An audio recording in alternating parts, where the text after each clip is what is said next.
RSS के एक agent को बचाने के लिए ये किसी भी हद तक जा रहे हैं। जो वीसी जेजीए का ये कहता था मैं अपने दफ्तर से नहीं निकलूंगा, ये छात्र उसको घसीट कर लेकर आए थे। कहीं बीआर कंबोज के साथ ऐसा ना हो जाए। आज छात्र महापंचायत हो रही है।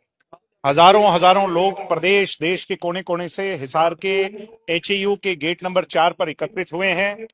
ये जोश, ये जज्बा, ये नौजवानों की आंखों की चमक, मेरी बहनों का हौसला इस बात की प्रत्यक्ष तौर पर गवाही दे रहा है कि वीसी साहब को जाना होगा, सरकार को झुकना होगा। सभी 8, 9, 10 जितनी भी मांगे हैं स्टूडेंट्स की मांगनी होंगी। इसके अलग अब सरकार के पास दूसरा रास्ता नहीं बचा है। मैंने जैसा कहा, हम तो भाई आज ये काला कपड़ा नहीं पहन के आए, इस कफन को अपने माथे पर बांध करके आए हैं। जो फैसला यहां पंच परमेश्वर या पंचायत लेगी, उसको छात्रों के फैसले को अपने सिर की पगड़ी मान करके, इनकी लड़ाई को अपनी लड़ाई मान करके भविष्य में जो भी फैसला ये सुनाएंगे उसको लड़ेंगे, मजबूती से लड़ेंगे, निर्णायक अंजाम तक पहुंचाएंगे। अगर सरकार भूल गई हो 2018 का जीजेयू का वो दौर, तो सरकार को थोड़ा सा याद कर लेना चाहिए। अहंकार का मैल निकालो और इन स्टूडेंट्स की बात सुनो। यही हमारी मांग है, कोई बड़ी मांग नहीं।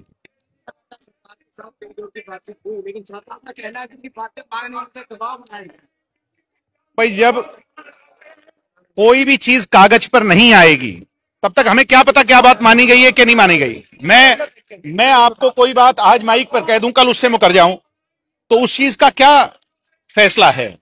फैसला तब होगा जब कागज पर चीफ सेक्रेटरी लेवल का अधिकारी साइन कर कर इनकी 10 की 10 या 8 मांगे जो भी हैं वो मानेगा। और सबसे बड़ी मांग जिससे शुरू होगी पहली पंक्ति में कि वीसी का इस्तीफा, उसके बाद तमाम मांगे इनकी मानी जाएं। बार बार मैं कह रहा हूं, सरकार इसको गोल मटोल कर करके इसे गुमराह।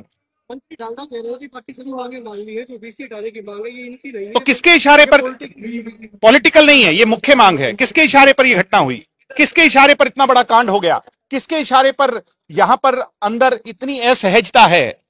कौन व्यक्ति है जिसकी कुर्सी पर बैठने से सारी यूनिवर्सिटी का माहौल खराब है? किसकी वजह से आंदोलन में तब्दील हो रहा है? आज ये समझ ही नहीं पा रही सरकार। सिर्फ एक आदमी को प्रोटेक्ट करने के लिए, आरएसएस के एक एजेंट को बचाने के लिए ये किसी भी हद तक जा रहे हैं। मैं फिर कह रहा हूं कि जो वीसी जेजीए का ये कहता था मैं अपने दफ्तर से नहीं निकलूंगा, ये छात्र उसको घसीट कर लेकर आए थे। कहीं बीआर कंबोज के साथ ऐसा ना हो जाए। मैं फिर कह रहा हूं कि समय रहते सरकार सुधर जाए, अपनी बात को मान ले, स्टूडेंट्स की बात को मान ले, इनके सारी मांगे स्वीकार।